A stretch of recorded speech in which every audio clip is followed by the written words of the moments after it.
There's a lot of people here tonight. So I didn't get nervous today. I practiced my speech in front of the mirror a few times. And I've done this particular speech a few times now, and each time I'm just a blubbering mess by the end of it. So I'm going to try to hold it together, but a word of warning, if you don't like to see a grown man cry, please turn away now.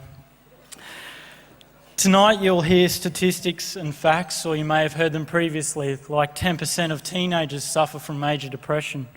You would have heard the amount and the numbers of male suicide between the ages of 13 to 25. You may have heard the number of children reported of abuse and neglect in Australia has risen dramatically over the last 15 years, from 42,000 in 89 to 198,000 in 2003. I could go on and on and on and give you pages and pages of facts and figures and percentages. However, numbers and percentages and facts, they don't mean much at face value. But these numbers are real people, people that myself and other chaplains encounter every day. We do talk to students who hate life so much that they just can't bear to think about struggling through another day of torment. We talk to students who hate life. I talked to a grade 8 girl who sticks a compass into her wrist just to feel something, anything, even if it's just pain. I do each day deal with students who just don't fit in the mould and the pressure of school and just believe they won't amount to anything. I talked to a student who can't understand why her mum had to die in a horrific car crash a couple of months ago. I talked to a student who thinks she's ugly and unlovable because she's not only bullied by her so-called friends, but her mother as well. I talked to a Year 9 boy who can't understand why his parents have to split up and tear the family apart. And yeah, we're talking to students who are afraid to go home at night because they know that their stepdad will come home drunk from the pub once again and physically abuse them. At the end of last year, I sat in my office trying to hold back the tears as a Year 11 boy told me he'd been in hospital for internal bleeding over the weekend.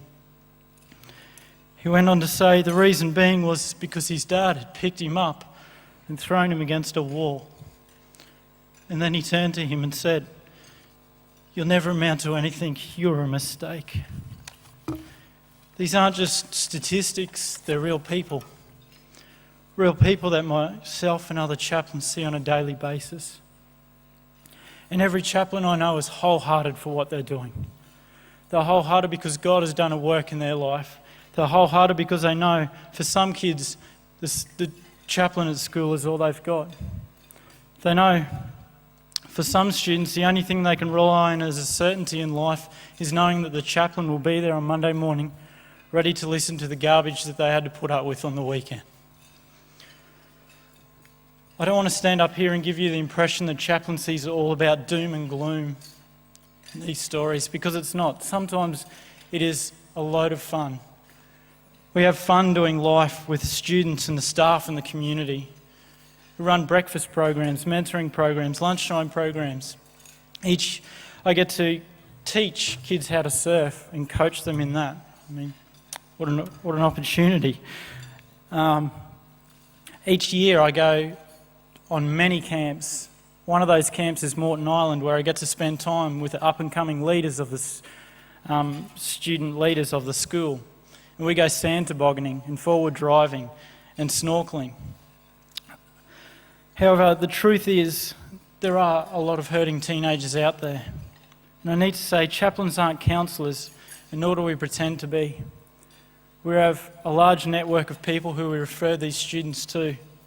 We're not counsellors. We are, however, a listening ear. We are a hopeful face. And we are the first point of call to thousands of students across Queensland. Thank you for your time.